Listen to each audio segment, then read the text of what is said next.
ก็คือว่าเฮาทุกคนสิเฮ็ดคุณงามความดีกำลังเส้นคือกันกับแม่ใหญ่บ้านโยมพ่ออาตมาแล้วสิเว้าติดตั้งแต่ในโลกของอดีตส่งธรรมะลงไปล่าแล้วก็ติดในเรื่องอดีตพอมันปล่อยอดีตบ่ได้พระพุทธเจ้าเพิ่นจึงเว้าหลักการปฏิ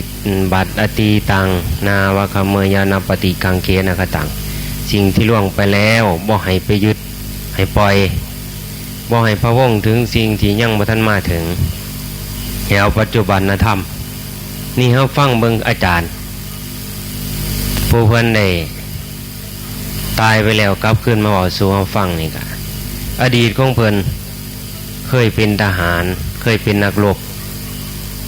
เฮาก็ฮู้แล้วว่าทหารนี่มันก็ต้องเมื่อเข้าสู่สนามรบมันฆ่าบ่น้อยบ่ตะฆ่าตั้งแต่สัตว์ฆ่ามนุษย์นอกจากนั้นก็การกินการอยากที่เพิ่นว่าไปเบิ่งบัญชีบาปเป็นเอียนเคยกินเอียนกินหยังเห็นเคยตีงัวตีควายเวลาไถนามันบ่ฟังควบมันนอนตีมันควายตัวมันดื้อมันก็ดื้อมันขี้คร้านลังโตไว้เวลาสิเอาไปไถให้ไถนามันอยากเศร้าแล้วนี่ธรรมดาคนเราเกิดขึ้นมามันเฮ็ดบาปโดยกันหมดทุกคน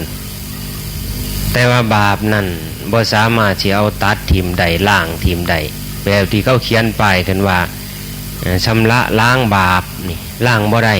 พระพุทธเจ้าเพิ่นว่าล้างบ่ได้แต่ว่ามีทางสิกลมกลืนกันได้สิทำให้ละลายได้โดยการที่ว่าเฮ็ดบุญได้หลายปล่อยวางอดีตเอาในปัจจุบันมาทำเอาปัจจุบันนี่คือเฮาเฮ็ดความดีที่สุดทำซ้ำที่เจ้าของทำได้แต่ว่าการกระทำคุณงามความดีนี่คือกันก็ไม่ใหญ่เฮาส่วนมากทุกคนว่าโอ้ยขะหน่อยมาให้บุญมาทานมารักษาศีลกันว่ามันสิเกิดบุญก็คือจังบ่เห็นเป็นรูปธรรมเห็นปรากฏขึ้นจักสิได้บ่ได้บ่จักเป็นหยังพอเฮาบ่ได้เฮ็ดยิ่งเฮาเฮ็ดเพราะซ้ำนึงนี่นะเนี่ยเฮาเฮ็ดเพราะรูปค่ำการที่ทำสิ่งใดลงไปพระพุทธเจ้าเว้าอยู่ในหนังสืออันสวดมนต์การกระทำเร็วๆพุ่นน่ะการกระทำเร็วๆย่อมไม่เกิดผลยิ่งโปรยโทษดุจธุลีคำว่าทำเร็วๆของพระพุทธเจ้าคือเฮ็ดล้อแหละเฮ็ดเล่นๆหัวๆนะความหมายบ่เฮ็ดการกระทำเร็วๆเฮ็ดเล่นๆไปก็ซักตะว่าไปจำศีลนะโมคืออาจารย์เพิ่นว่าคุยกันเก่งมั่นหยังต่างๆละว่าน่ะได้ยินอยู่ตัวหันมาท่านจะบอกไม่ไงนั่นละนั่นน่ะเพิ่นไปเห็นเพิ่นมาเว้าน่ะเว้าสู่ฟังน่ะเพิ่นจะว่าอยู่วัดของเพิ่นนั่นเฮ็ดจังได๋พาลูกพานี่เพิ่นฝึกผู้ใดสิไปอยู่นำเพิ่นจะต้องอดอาหาร3มื้อสันทีนึงนี่ไปใหม่ๆบ่ให้นอนตลอดภาวนาบ่ให้นอนนั่นคือหยังคือบ่ให้เอนหลังนอนใส่อิริยาบถ3ยืนเดินนั่งหลับเอานะ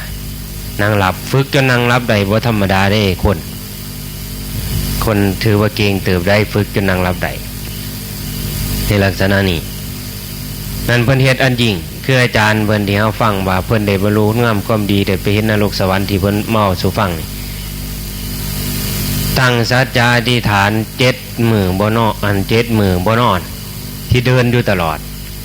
นั่งบ่ถึง10 นาทีพุ่นน่ะนั่งแต่เวลากินข้าวกับเวลาทายหนักทายเบานอกนั้นย่างตลอดเดินจงกรมมันบ่แม่นธรรมดาได้มันใหญ่7 มื้อบ่แม่นว่าโอ้ยบ่มีผู้เห็นดอกข่อยอันนี้เพิ่นเว้าสัจจะนี่คือเอาความจริงในจิตใจเจ้าของขึ้นมา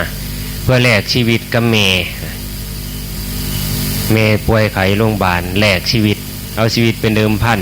หมอบ่มีทางรักษาเพิ่นได้เพิ่นก็เลยตั้งสัจจะอธิษฐานว่า7 มื้อนี่สิเดินจงกรมเพื่อสิถ้าบุญมีกุศลมี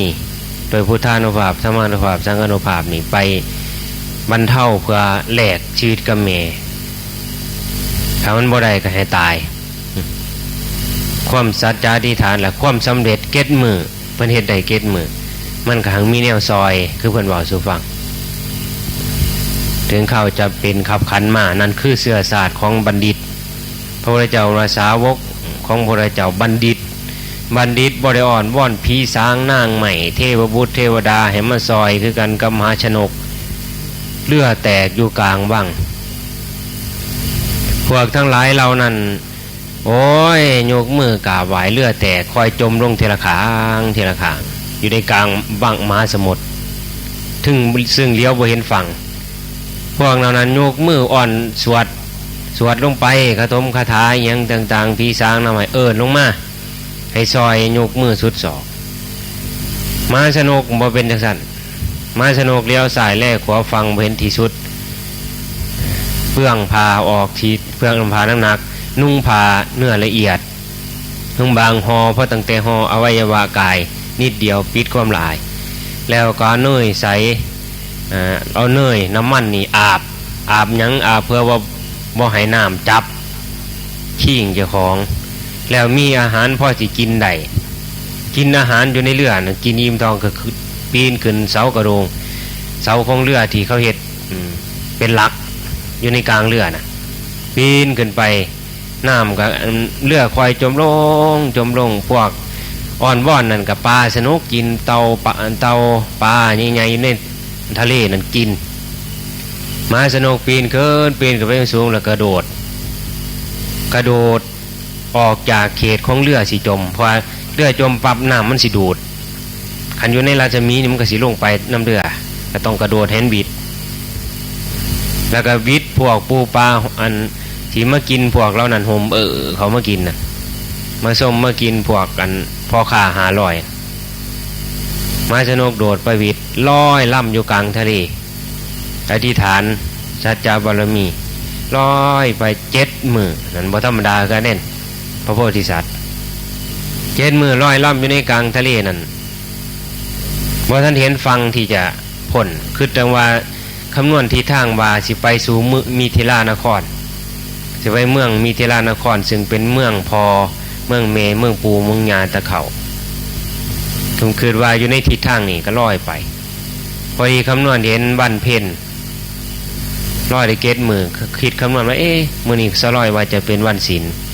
พระโพธิสัตว์หอดวันศีลเพิ่นสิสมทานศีลก็เลยเอาน้ำทะเลม่วนปากบ่ได้กินข้าวได้นี่เรือจม7 มื้อลอยคออยู่ในทะเลม่วนปากเลยตั้งสัจจะอธิษฐานศีลอุโบสถนะแต่ว่าให้ไม่ไงเฮาหัดว่าให้มันได้ข้าย่ำเจ้าสิตายมากบ่มีผู้ใดบอกเจ้าดอกบอกคำโบราณน้ำบ่ท่านให้เจ้าสมทานเอาเองแล้วก็ต่อไปเนี่ยอาตมาคิดว่าไม่ออกเข้ากับไงเบิดกุคนล่ะกับคนสิยางเองเป็นกะต่อไปกับสิสิ้นหากับสิให้สมทานเองพาการสมทานหัดฝึกไว้มันย่ำสิตายมันพอได้ค่าสมทานได้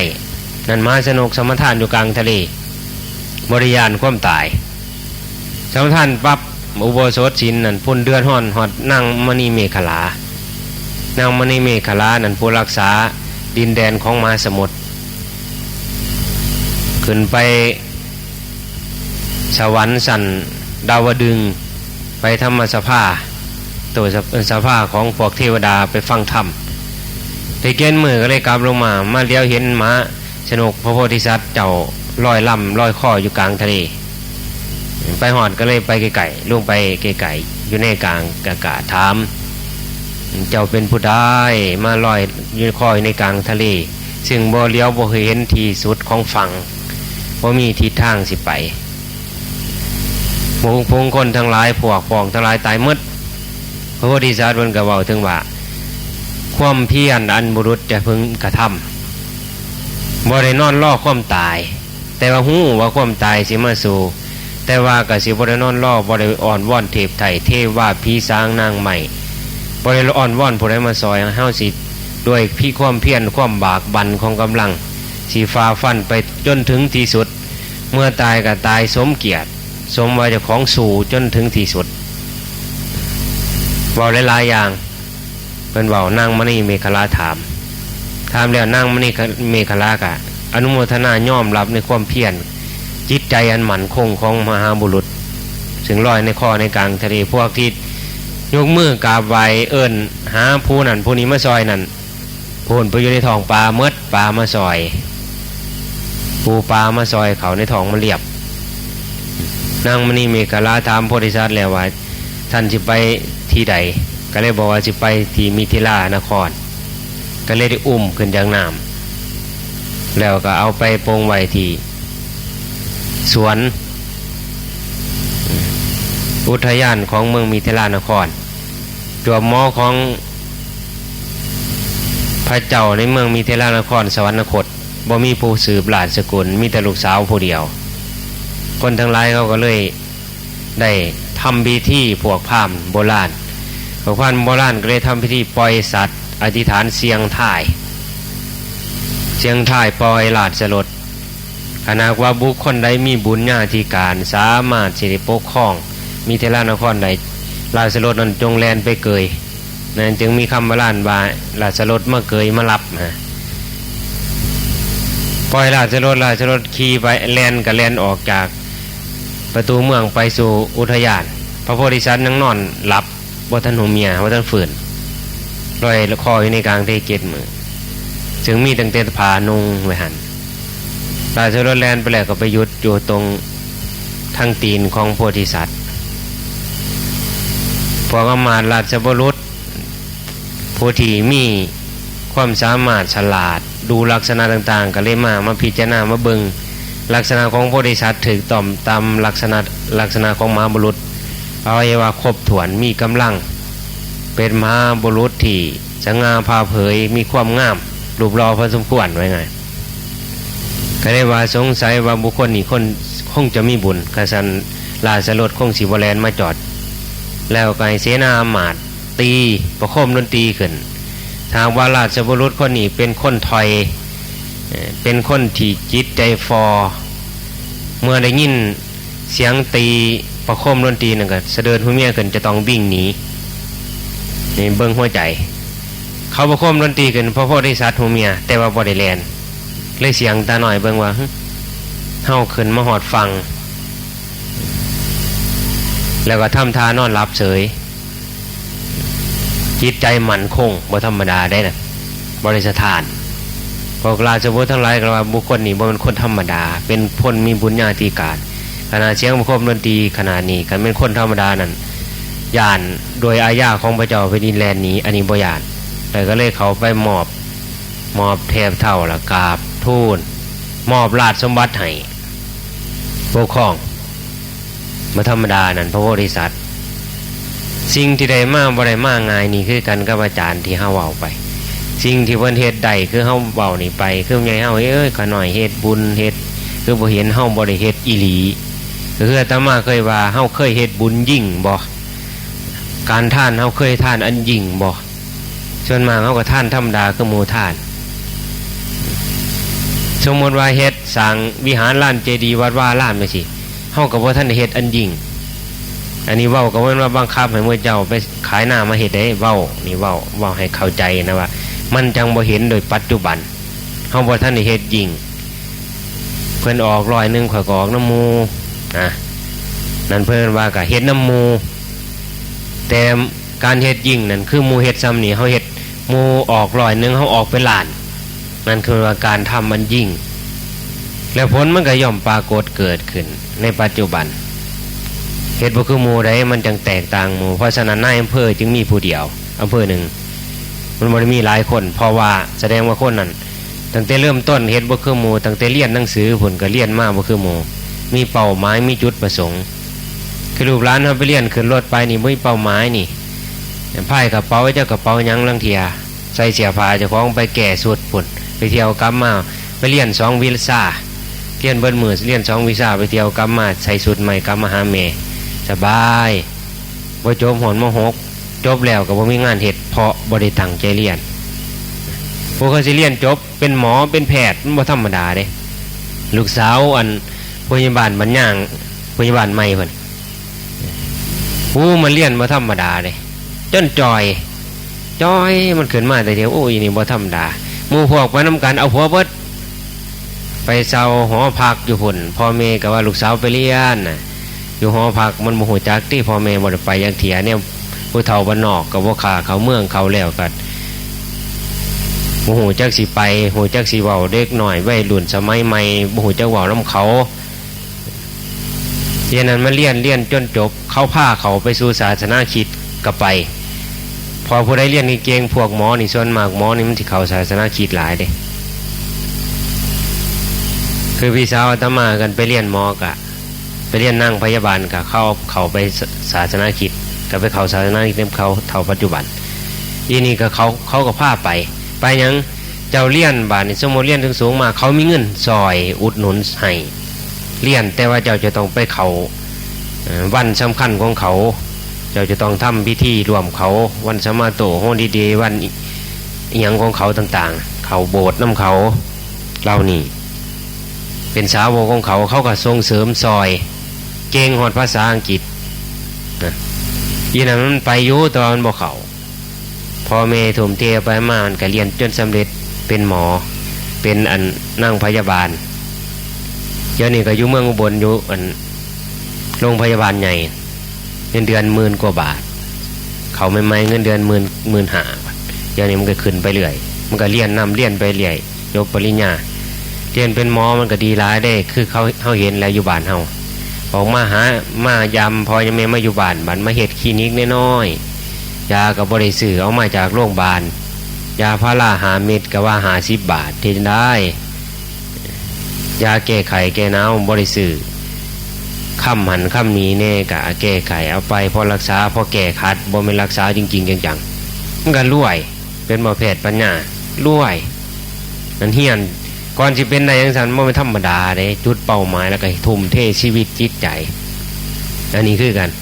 การปฏิบัติก็ดีการทำกุศลก็ดีถ้ามันเห็นในปัจจุบันท่านตาเนี่ยยิ่งเอาชีวิตเป็นเดิมพันก็คือเว้าเมื่อคืนว่าในพุทธะนี่ก็ย่อมเสียสละเมียย่อมถือผัวหายย่อมอดอาหารท่านอันยิ่งเขาว่าท่านอันยิ่งมันยังได้ผลในปัจจุบันแล้วกับผู้รับท่านนั้นเป็นผู้ที่มีศีลอันบริสุทธิ์มีจิตใจคมกิเลสดังอาตมาเคยว่าให้ท่านต้องเลือกหน้าที่ดีดังเทียนั้นเฮาเรียกบ่ถือดอกผู้เฒ่านี่เรียกบ่ถือไปเห็นอาจารย์รูปรอๆบอกมวนๆแน่โอ้ยเพิ่นฟ้ายนำอาจารย์ว่าซั่นเจ้ามาสิฮู้ว่าเพิ่นดีบ่ดีเดี๋ยวบางเรื่องเทียลางองค์เนี่ยเรียนสูงๆมาเป็นเขาอ่านจิตใจเท่านี้เป็นแนวนี้เห็นสิยังหนุ่มแน่มาอีแน่อันนี้นั่นบ่ถือกับผัวเรียนสิเรียนสู่จากเข้าไปเว้าโอ้ยใจอ่อนจะเป็นศรัทธาอาจารย์เพิ่นมีเท่าใดทุ่มเทให้บ่ว่าข้าวอาจารย์นั่นไม่ออกเทศให้ฟังบานเรียบร้อยบานเอาไปมามันก็คือกันกับหน้าเฮาเป็นขีนเฮเข้าใจบ่หน้าเป็นขีนเฮเจ้าไปบานกาลงโอ้เจ้าบ่เพี้ยนอีหลีมาสิได้กินก็บ่เต็มเม็ดเต็มหน่วยแล้วขนาดงามๆเขานั่นเขาปากดำบ่ทันได้ใส่ฝุ่นใส่ปุ๋ยเพียงข้อละต้นเขาอันนี้คือกันเจ้าพระเจ้าเพิ่นว่าการท่านก็ต้องเรียกหน้าที่ดีคันจังใดอานิสงส์มากการเรียกหน้าที่ดีได้นี่เฮาก็ต้องมีดุลพินิจพิจารณาเบิ่งฟังความเว้ามันไปเห็นหน้าแล้วโอ้ยเพิ่นเว้าม่วนตะละน้อเสียเอาโลดแต่อาตมาเคยว่าเฮาบ่สามารถสิฮู้ว่าเพิ่นดีหรือชั่วการแสดงกิริยาท่าทางมันแสดงได้เบิดฉากละครฉากชีวิตนึงคือฉากละครฉากนึงแสดงกิริยาได้ก็ได้จิตใจคือสร้างนาปัญญังแต่ว่าเบาปากหวานปานใดก็ได้เพื่ออยากได้ของคนถ้าแสดงละครนะเพราะฉะนั้นตัวนี้เฮาก็บ่สามารถสิฮู้ได้ถ้าฮู้พระเจ้าก็ว่าต้องอยู่ด้วยกันนานๆอยู่ไปเฮิงเฮาสิฮู้จักว่าคนนี่เป็นนิสัยแนวใดจิตใจเป็นแนวใดคนมีศีลบ่มีศรัทธาบ่มีความเพียรบ่มีความกล้าหาญบ่แก้วกล้าบ่เฮาสิฮู้จักต่อเมื่ออยู่นำกันเฮิงไปเห็นผ่านหน้าผ่านตาได้ยินคนเว้าผ่านหูซื่อๆเฮาไปเชื่อโลนบ่ได้คันเฮาเกิดไปประทุษร้ายก็เป็นกรรมจะอาตมาคือจังว่าให้ระวังที่สุดเรื่องครูบาอาจารย์ก็บ่จำเป็นระวังญาณมันเป็นกรรมพระพุทธเจ้าเพิ่นว่าสัมมนาสีพามเกินกับไฟนี่ตัวน้อยๆพระบวชใหม่ๆก็คือไฟนั่นว่าตั้งเต็มไฟไม่อันขีดจวดน้อยๆนั่นขีดจอดนี่กับไม้เฮือนเจ้าเป็นเฮือนหลังใดเป็นบ้านเป็นเมืองใด กองบางไงถั่วหัวนี่ก็ใหม่เป็นบ้านเป็นหลังใดซ้ำนาชีพามคือกันถ้าเพิ่นมีศีลอันดีมีจิตใจมั่นคงตั้งมั่นเฮาไปสุ่นคอยไปประทุษลายเพียงแต่คิดสร้างเพิ่นซื่อๆนี่ก็เป็นละได้น่ะเป็นกรรมใส่หัวล่ะเพียงแต่คิดสร้าง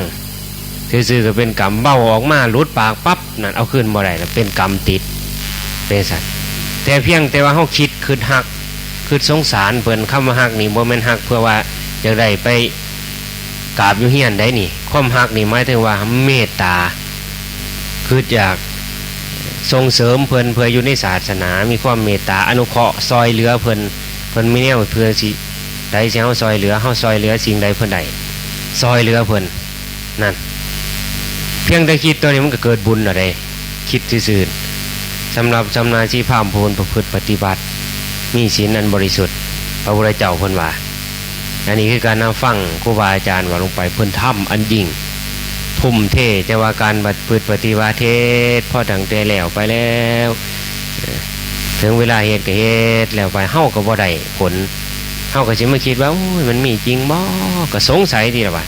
มันแม่นบ่กันว่าได้ก็คือบ่ได้เฮาเฮ็ดมาหึงเฮาบ่เฮ็ดอีหลี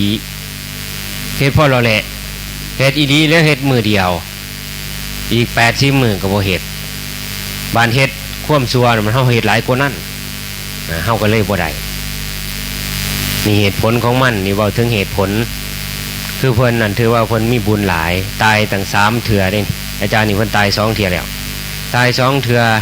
ยังได้กลับมาเว้าสู่หมู่ฟังเสยนี่เพิ่นบุญหลายได้นี่อาตมาว่าอันหมู่เฮานี่จักมันสิได้กลับมาเว้าสู่หมู่ฟังบ่ตายยานแล้วจ่อยไปตกไสก็บ่จักอันนี้เพิ่นฮู้จักเลยว่าเพิ่นตายแล้วสิไปอยู่ไสบ้านเพิ่นไปเห็นไว้แล้วมองนี้ละมองสิได้อยู่ล่ะแต่ว่าอาตมาเคยเว้าให้แม่ฟังว่ามีผู้มาถามไปเลยคันอยากฮู้กะภาวนาได้หลายทางอยากฮู้จักเรื่องโลกมีนามีนรกสวรรค์มีกะนั่งภาวนาได้หลายเอาจิตออกไปเบิ่งแบบอาจารย์เพิ่นอธิษฐานไปน่ะภาวนา7มื้อก็อธิษฐานไปเบิ่งน่ะเมืองนาไปเลย28มื้อไปเมืองนาเพิ่นก็ว่ามีอีหลีบาดนั่นเพิ่นภาวนาไปตัวนั่ง7มื้อบ่ติงเพิ่นว่าน่ะเอาซ่านบ้านอีกแนวนึงก็ตายไปเบิ่งน่ะตายแล้วเขาก็สิเห็นว่าศาสนามีนรกมีสวรรค์มีบาปบุญมีแต่ว่าปัญหาใหญ่คือหมู่เฮานี่ตายแล้วมันสิขึ้นมาว่าหมู่ฟังบ่นี่คือปัญหาอันมันขึ้นคือเพิ่นสิไข่อยู่อาตมาพอตายหลินอยู่ได้เนาะพอตายอยู่คึมใหญ่นั่นเฮ็ดหยังดีที่สัวมาหอดเฒ่าปานตายไปก็พอได้ไปบอกหมู่ฟังว่าโอ๊ยข่อยเฮ็ดอันนั้นเฮ็ดอันนี้ตัวมันเป็นจังซั่นไข่อยู่อาตมาว่าคือสิมีนิทานเว้าให้หมู่ฟังหลายเลยท่านผู้นั้นก็ตายซะก่อนมันปีนี้ไม่ยังนี่ตายแล้วก็ฟื้นมาโมซูฟังต่อไปกระเท่านั้นร่องตายเบิ่งก็ขึ้นมาบอกซูโมฟังแบบอาจารย์มันไข่อยู่แต่เฮาบ่มีโอกาสไปแนวนะบุญเฮาบ่หลายเฮาบ่มีผู้ซอยนะอันนี้เพิ่นมีผู้ซอยผู้พาไปพามาเฮาบ่มีผู้พามาที่ละมีแต่ผู้สิพาไปนี่ปัญหามันน่ะผู้สิพาไปบ่อึดผู้สิพามาบ่มีอันนี้มีผู้พามา